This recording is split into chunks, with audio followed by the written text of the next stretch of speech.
los Estados Unidos. Fundó dos universidades, la Universidad de Chicago y la Universidad Rockefeller.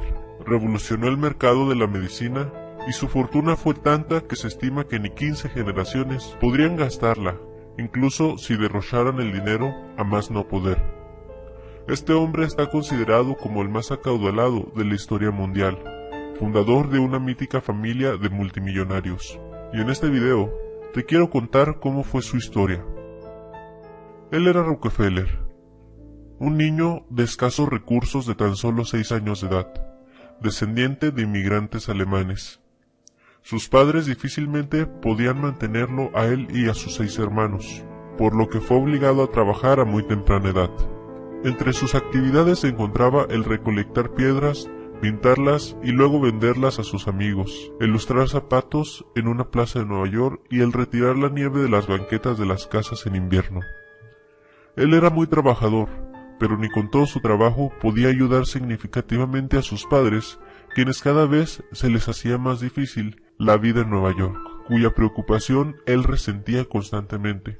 En una ocasión, mientras lustraba los zapatos de un empresario local que conversaba con un colega, escuchó que había un lugar en la ciudad donde se reunían para desayunar mucha gente rica. Entonces el joven Rockefeller les preguntó interrumpiendo su conversación: ¿Dónde se encuentra ese lugar? Yo quiero ir allí. Entonces el empresario, sorprendido, exclamó lo siguiente a Rockefeller: ¿Y para qué quieres saber? Un chico como tú no tendría nada que hacer en ese lugar, ya que ahí solo van personas ricas e importantes de la ciudad a desayunar y hablar de negocios, cosa que no creo que a ti te interese mucho. Rockefeller exclamó: sí me interesa, ya que algún día yo seré más rico que todos ellos juntos. Entonces los dos empresarios se rieron, y al reírse Rockefeller ya no dijo nada, y más tarde averiguó dónde era aquel lugar del que tanto se hablaba. El día siguiente fue a ese lugar, compró una taza de café y se sentó en una silla sin llamar la atención y sin tomarse la taza de café durante 4 horas. Al concluirla, se tomó la taza y se fue. El día siguiente hizo exactamente lo mismo. Compró su taza de café, esperó 4 horas y se fue. Los empleados del lugar decían: qué niño tan extraño, mas no podían correrle, porque al final de cuentas él era un cliente. Y así hizo Rockefeller por alrededor de 6 meses. Llegaba, compraba su café y se iba después de 4 horas. ¿Qué hacía Rockefeller en ese lugar? Rockefeller sabía, siendo muy joven, que para llegar a ser rico debía entender a la gente rica. No obstante, él tenía una gran limitante, que no conocía a nadie que fuera rico. Así que él decidió ir todas las mañanas a estudiar a la gente rica. En el café él ponía mucha atención a cada cosa que los ricos decían, y más cuando hablaban de negocios. Y en su mente él se imaginaba de cómo podía poner en práctica esos conceptos. Rockefeller ahorraba una parte de todo lo que ganaba para tener el día siguiente para su taza de café. Al ser más grande de edad, su padre le abandonó junto con su madre y sus 6 hermanos. Él y sus hermanos se hicieron cargo de su madre a muy temprana edad. Rockefeller demostró un comportamiento y una forma de pensar distinta a la de sus hermanos. Mientras ellos buscaron un trabajo en las fábricas de carbón, él prefirió emprender sus propios negocios. Todas sus ganancias las anotaba cuidadosamente en una libreta, y frecuentemente buscaba consejo de las personas que tenían más experiencia que él, no importando si a veces él tenía que pagarles por ello.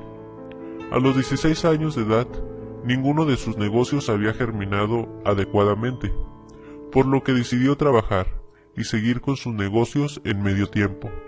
Durante todo ese año, Rockefeller ahorró $800, una suma considerablemente alta en aquella época, y con un préstamo de $1000 inició su primer gran empresa, que en su primer año tuvo beneficios por más de $4000, y el resto es historia.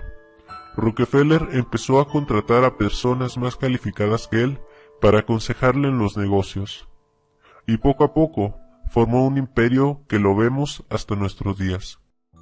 A finales de la década de 1880, Rockefeller fue demandado por el gobierno de los Estados Unidos por monopolio, algo que a mi parecer fue muy interesante, pasó en el juzgado después de que Rockefeller había perdido el juicio. Uno de los abogados opositores llamó a Rockefeller ignorante por el hecho de no haber estudiado y no tener un título universitario. Y a su vez, el abogado se jactaba de tener más estudios que cualquiera de sus abogados. A lo que Rockefeller le retó: usted me ha llamado ignorante. Le quiero retar a que usted me haga cualquier pregunta y yo se la responderé, concerniente a cualquier tema científico o matemático. Entonces el abogado le hizo una pregunta sumamente difícil, y Rockefeller solamente tomó el teléfono y llamó a uno de sus empleados, que era especialista en el tema, y ese empleado le dio una explicación sublime en cuanto al asunto. Y así sucedió otras 2 ocasiones. Entonces el abogado dijo: así no vale, realmente usted no me contestó las preguntas, me la contestaron sus empleados. Y Rockefeller le contestó: mientras tú, querido amigo, pasaste muchos años de tu vida estudiando, yo me la pasé especializándome en lo que mejor sé hacer, que es volverme rico. Tú sabrás muchas cosas de ciencias y de leyes, yo la verdad no, pero suelo contratar a gente estudiada como tú para evitar perder el tiempo que bien podría seguirlo usando para volverme cada vez más rico. Tu gobierno me ha quitado gran parte de mi fortuna el día de hoy, pero así como la perdí, la voy a recuperar. En cambio, tú dime, ¿qué fortuna tienes? Lo más probable es que el día en que te quedes desempleado, vayas a otro lugar a buscar trabajo porque hacer dinero no sabes. Y quizá un día, y sin darte cuenta, llegues a trabajar para mí. Dime algo. ¿Le llamarías ignorante a tu jefe? Probablemente no en su presencia. El abogado se quedó callado. Entonces Rockefeller se acercó y le dijo: ¿te gustaría trabajar para mí? Te pagaré 3 veces más de lo que ganas. El rostro del abogado cambió esporádicamente y le dijo: sí, señor, ¿qué tengo que hacer? Entonces Rockefeller le dijo con una voz de sarcasmo: déjame tu tarjeta y si algún día ocupo un sabelotodo, te llamaré. Rockefeller dio media vuelta y se fue. Rockefeller sin duda fue un personaje polémico, pero si algo podemos aprender de él es que no importa cuántos obstáculos te ponga la vida, los que son fieles a sus sueños llegan a obtenerlos. Él pudo construir su imperio con las piedras que le arrojó la vida. Así que la próxima vez que escuches a un niño decir que va a llegar a ser rico, es porque tiene el potencial de lograrlo. Vivimos en una época de oportunidad, donde el mismo sol sale para todos, donde hay personas que prefieren trabajar por sus sueños y otras que prefieren trabajar por los sueños de los demás, donde hay personas que creen que pueden lograrlo y personas que no creen en sí mismas. La pregunta es: ¿de cuál eres tú? Rockefeller fue solo un ejemplo de muchas historias de éxito, donde la convicción de cumplir un sueño, la perseverancia y la constancia marcaron una diferencia.